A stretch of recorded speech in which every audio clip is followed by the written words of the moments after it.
안녕하세요, 나인입니다. 지난 시간에는 삼익THK의 제품 소개와 실적, 그리고 재고자산의 이슈 등을 확인해 봤습니다. 이번 시간에는 투자 아이디어를 점검하고 리스크 요인을 살펴보도록 하겠습니다. 먼저 정정해야 할 내용과 추가로 확인된 것을 말씀드려야 할 것 같은데, 지난 영상에서 메카트로 제품이 변동성도 크고 마진율이 좋다고 말씀드렸는데, 마진율은 LM 시스템이 더 좋다고 합니다. 메카트로닉스 매출이 높던 때에 전체 매출이 높았기 때문에 영업이익이 좋게 나왔던 것 같습니다. 그리고 작년 완공된 테크노폴리스 LM 시스템 신공장 이설 비용이 올해 1분기까지 매출 원가 항목으로 잡혔었다고 하는데요. 저도 회계 지식은 많이 부족해서 이사 비용이 왜 매출 원가 항목으로 잡히는지는 모르겠지만 그렇다고 하네요. 재고자산이 늘어났던 현황을 살펴보다가 기업의 활동성 지표인 회전율을 찾아봤는데요. 2019년, 20년에 매출 채권 회전율이 급격하게 떨어진 모습이 보였습니다. 이 부분을 회사에 문의해 보니 과거 LG화학 폴란드 신규 공장 납품 사례를 예로 들어주셨는데요. 신규 공장 증설의 경우는 납기와 정산이 빠르게 이루어지지 않고 공장 셋업이 완료되는 시점에 대금을 정상받기 때문에 딜레이 타임이 존재한다고 말씀해 주셨습니다.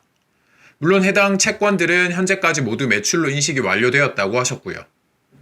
이 부분에서 가장 궁금했던 의문에 자연스럽게 답변을 들을 수 있었는데요.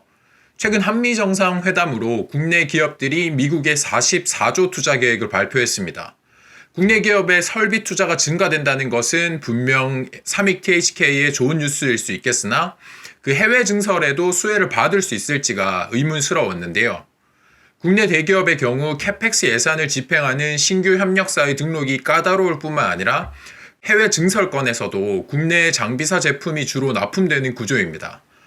과거 LG화학 폴란드 신규 공장 납품 사례처럼 국내 기업의 해외 증설에도 삼익이 수혜를 볼 것이라고 생각합니다. 사업 보고서에서도 경기 변동의 특성으로 산업 경기의 흐름에 영향을 받는다라고 언급하고 있는데요. 산업 설비 투자가 얼마나 증가하느냐에 따라 매출에 영향을 미치고 반도체, 디스플레이, 자동차, 조선 등 장치 산업의 경기와 성장에 따라 매출에 영향을 받는다고 합니다. 실제 국내 설비 투자 지수 차트는 삼익THK의 실적과 유사하게 움직이는 것을 확인하실 수 있습니다. 점유율 52%가 유지된다면 결국 국내 설비 투자 지수로 삼익THK의 실적을 어느 정도 가늠할 수 있을 것 같은데요. 올해 설비 투자 지수의 변화를 살펴보면 1월부터 지표가 크게 튀어올랐고 2월에 약간 주춤하는 모습을 보였지만 3월에 다시 1월보다 높은 수치를 나타내며 4월까지 상승하는 모습을 보이고 있습니다. 이에 맞춰 생산 공장들도 풀가동되고 있는데요. LM 시스템 생산 가동률이 2017년 대비 20%포인트 정도 떨어져 보이지만 이는 앞에서 살펴봤던 재고자산 여유분이 남아있기 때문일 것이라고 추측합니다. 그리고 일본 THK의 주가 차트도 삼익과 유사한 움직임을 보여왔기 때문에 함께 살펴봤는데요. 그 THK 주가는 지난 2017년 하반기 주가를 회복한 반면에 삼익은 아직까지 과거의 대세 상승 초입에 머물러 있는 것을 확인하실 수 있습니다. THK의 주문량은 2017년 4분기를 기점으로 피크아웃되기 시작했습니다만 그 실적은 2018년 2분기, 4분기에 이 최고점을 달성하는 모습을 보였습니다. 반면 주가는 주문량이 꺾이기 시작한 2018년 1분기 최고가를 찍고 하락세로 접어들었네요.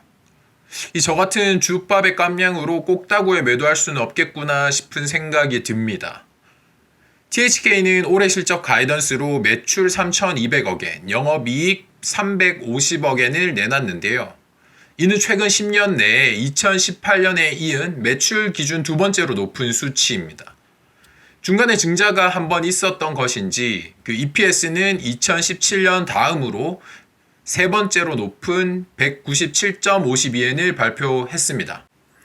THK는 1,515억엔에 영업이익 129억엔의 반기 실적 예측치를 내놨는데 1분기 실적이 매출 708억엔, 영업이익 38억엔이니까 반기 예측치의 절반 수준에 못 미치는 걸로 봐서 2분기가 좀 더 좋지 않을까 생각합니다.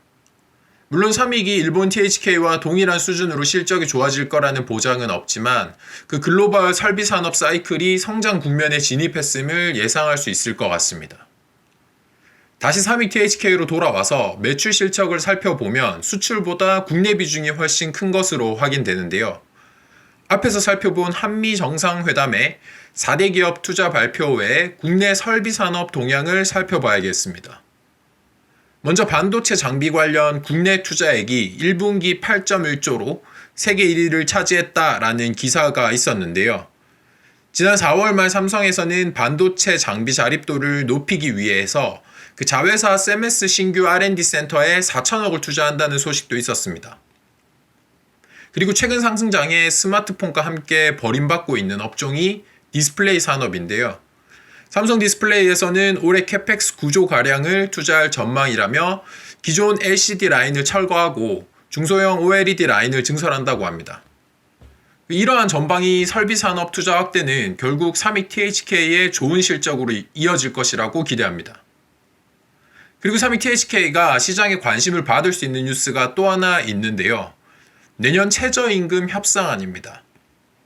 고용노동부는 매년 8월 5일까지 최저임금을 결정하고 고시해야 하는데요. 이의제기 신청 등의 절차를 고려하여 적어도 7월 중순까지는 내년도 최저임금안을 발표해야 합니다. 현 정부에서 공약으로 내걸었던 최저임금 10,000원은 현실성이 떨어질 뿐만 아니라 코로나 핑계로 인상폭이 점차 둔화되고는 있지만 결국 기업은 생산 인력의 감축과 공장 자동화로 빠르게 대응할 것이라고 생각합니다. 한 달 뒤 최저임금에 대한 뉴스들이 나오면 로봇 관련주에 대한 시장의 관심이 높아질 것 같습니다.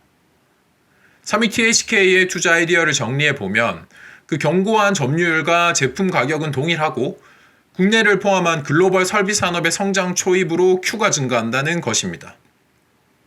오늘 기준 엔화 환율 1,028원 수준으로 원재료 비용도 절감될 것이라고 생각합니다. 그리고 LM 시스템 신공장 건설의 회계 처리가 올해 1분기까지 모두 반영되었다고 하니까 그 순이익률도 개선될 것이라고 기대합니다. 리스크 요인으로는 시장에서 그 최근 철강, 조선, 해운, 건설과 같이 시클리컬 기업에 대한 피크아웃을 우려하는 분위기가 있습니다. 물론 해당 업종의 주가들이 많이 상승한 것은 맞습니다만은 그 실적 측면에서 아직 정점을 찍었다고 보기는 어려울 것 같은데요. 결국 문제는 현재 주가의 미래의 호실적이 선반영되어 있는 것인지에 대한 고민이라고 생각합니다. 지난 4월 말에 기록한 16,500원이 삼익 THK의 이번 사이클의 정점을 찍고 하락한다고 보기는 어려울 것 같습니다. 물론 현재 시총 2,800억 수준으로 마음 편하게 큰 비중을 투자하기에는 다소 부담스러울 수 있겠지만 과거 2018년 초 주가가 23,000원을 상회했던 때를 비교해 보면 현재 주가 대비 업사이드가 많이 남아 있는 것 같은데요. 올해 매출 3,000억 수준을 찍어준다면 PBR 밴드 상단 2.2배 정도 적용해서 주가도 2만원까지는 상승할 것이라고 생각합니다. 2분기는 분명 1분기보다 좀 더 나은 실적을 발표할 것입니다. 다만 매출 채권, 재고 자산, 공장 가동률 등은 이후에도 꾸준히 체크해 봐야 할 것 같습니다. 오늘은 여기까지 하겠습니다. 감사합니다.